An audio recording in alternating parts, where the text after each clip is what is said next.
So yan, pag wala nga si Ate Mayet, so meron sila ditong ibang nagbabantay. Siyempre si Ate Rose, si Alma, and si James. Sila lang naman yung mga hanapin nyo pag wala si Ate Mayet. And meron silang permanent shop sa 3rd floor V Mall, Green Hills, San Juan City. Again, kung naliligaw kayo dito sa XA, tanong nyo lang sa guards sa yung V Mall, 3rd floor, tapos ang ano nyo doon, yung landmark nyo doon, is yung elevator. So doon lang naman, madali lang naman hanapin yung Kenya Telecom sa taas. At very spacious yung shop nila doon. Kaya kung gusto nyo ma-accommodate doon ng maayos, tapos tahimik, and may tambayan pa doon. So punta na kayo sa kanilang permanent shop. Okay? So tara. So, nandito tayo ulit sa CMB Gadgets, Tol XA07. So, wala na naman si Diwats.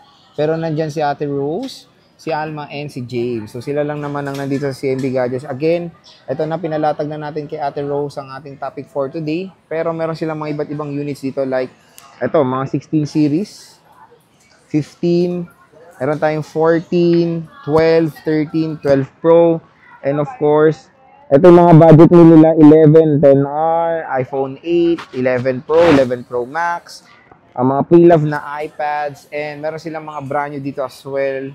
May mga brand new sila dyan. So, pwede naman kayo mag-PM when it comes sa mga brand new nila. And meron rin silang brand new na Android smartphone. So, pwede kayo mag-PM sa kanilang FB page na matatagpuan nyo sa description box. So, syempre, maganda rin mapanuri tayo sa mga bibili natin at sa mag-PM kasi marami talagang poster online. Kaya mag-PM lang kayo sa Facebook page nila or yung may blue check or verified by Meta na parang hindi na rin kayo mahirapan. Nandun naman na yan sa description box yung link niyan. Okay, so tingnan nyo. Ang dami nilang iPhone 13 which is sobrang mura na lang of course dito sa CMB Gadgets ngayon. Meron tayong 128 at 256 GB na internal storage na ma-offer. So, eto pang malupit dito. Meron tayong nakita dito na nag-iisa bukod tanging iPhone 14. Matingkad yung pagka-red ng 14. Tingnan nyo. Ito is parang cherry red, tapos ito parang hot red or parang lipstick red, di ba? So, ayan. Mas maganda to. Mas piniprefer ko tong color ng iPhone 14 when it comes sa, sa red color. Ang ganda. And yung yellow din ito, maganda rin. So, usapang iPhone 14, magkano nga ba? Ang 128 na lang nito, biruin mo, 25,000 pesos for the 128 gigabytes na iPhone 14. Again, bibihira lang mag-stock ng 14 kasi yung 13 at 14 is parang magkapareho lang when it comes sa mga specifications. Ang bukod tanging parang pinagkaiba lang ng 14 sa 13 is yung additional RAM. Pero same lang sila na Apple A15 Bionic chip. Pero again, when it comes sa real-time usage, yung one additional RAM naman is hindi naman siya ganun kalaking big deal. Kumbaga sa mga users, di ba? As long as pareho namang Apple A15 yan. And tingnan nyo yung camera ng iPhone 14. Medyo malaki lang ng konti sa iPhone 13. So, meaning better in low light shot ang iPhone 14. Ayan, o. Diba? Mas malaki lang ng konti. So, murang-mura na, 25K. Tapos may cashback pa, 24,500 pesos. And syempre, ano ba kasama nito? Meron tayong freebies na gift box and 2 additional case na silicone. Tapos, ang maganda doon, pag ayaw nyo yung gift box, babawasan pa natin yung presyo. So, for example, ito, 24,500. Magiging 24,000 na lang po ang iPhone 14. iPhone 14 na yun, ha? Sobrang solid. 85% battery health. Ayan, check natin. Battery.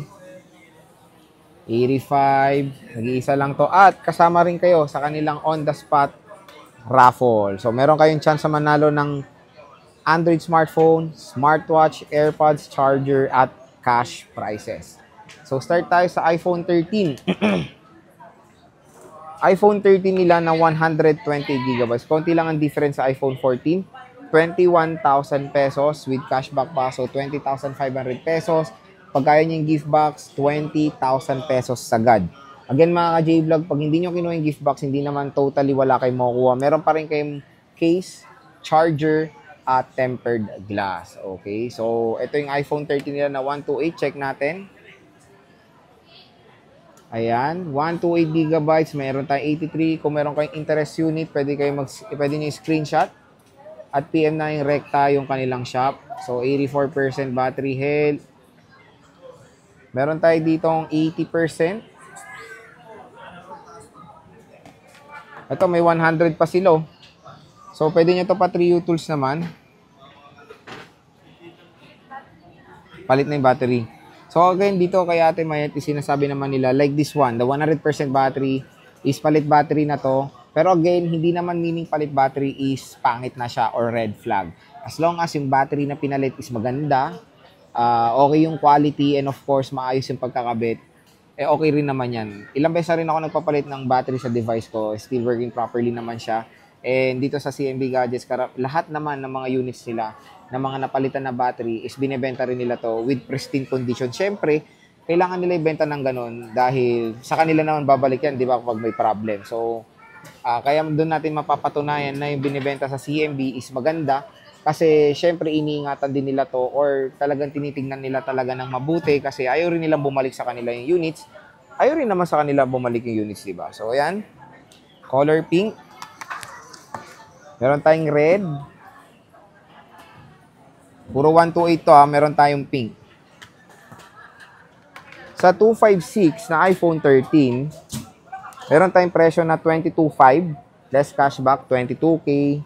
Tapos kung ayaw nyo yung package, 21,500 pesos. So, hapyaw natin yung 256 nila. Meron tayong white na 81, 83 na blue. Ayan siya. 81, 83.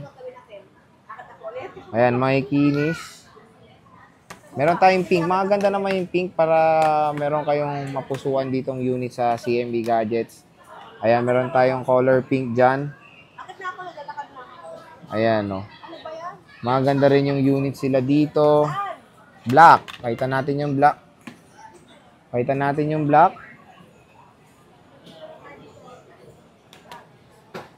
And of course, color red. Ayan, nag-isa lang red nila na 256. And meron tayong white na 84% battery health. So, check natin mga ka-J-Vlog. Wow! Low bat. Check natin iba. 256 to ah. Meron sila nag-isa dito ang bukod tanging 512. Itong 512, ang presyo nito is 26,500. Less cashback, 26. Pag ayaw nyo yung gift box, 25,500 pesos na lang ang 512 gigabytes na iPhone 13. So, ito, nag-open na. Again, nag-isa lang tong 512 nila. Parang hindi sila nagkakalayo ng presyo ng 128 ng iPhone 14 ito. Okay? Check natin. Siyempre, ang unang binibili rin ng consumers dito sa 13 is of course yung very popular na cinematic mode. Meron tong cinematic mode. Ayan. Napakaganda nung display. OLED na siya. 6.1 inches. So, ito na rin karamihan go-to ng mga consumers, iPhone 13 na. Siyempre, meron tayong konti na lang na 13 mini. 128 is 19,000 pesos. Less cashback, 18,500. Kung ayaw nyo yung gift box, 18K na lang po ang 13 mini. Again, ito. Ito na yung last version ng mini. Ang ganda ng camera nito. Same lang naman sa iPhone 13. Tapos, very portable. Maganda tong gamitin for low-key vlog, di ba? Pag nag-vlog kayo sa naglalakad, namamasyal, very convenient gamitin itong 13. Napakalinaw, may cinematic, may 4K resolution.